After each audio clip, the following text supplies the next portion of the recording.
CM Chandrababu అసెంబ్లీలో విడుదల చేసిన మద్యం పాలసీ శ్వేతపత్రంపై డిప్యూటీ సీఎం పవన్ కళ్యాణ్ కూడా అభ్యంతరం వ్యక్తం చేశారు.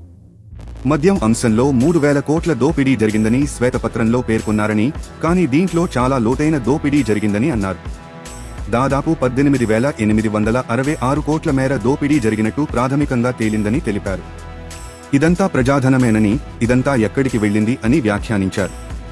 కేంద్ర బడ్జెట్లో మనకు 15,000 కోట్లు వస్తేనే సంతోషపడ్డాం, కానీ దోపిడీ చేసిన సొమ్మంతా వస్తే రాజధానికి, పోలవరానికి కూడా ఇబ్బంది ఉండేది కాదు అని పవన్ కళ్యాణ్ పేర్కొన్నారు. 18,000 కోట్ల మేర ఖజానాకు లూటీ వేసిన మద్యం అక్రమార్కులకు శిక్ష పడాల్సిందేనని అన్నారు.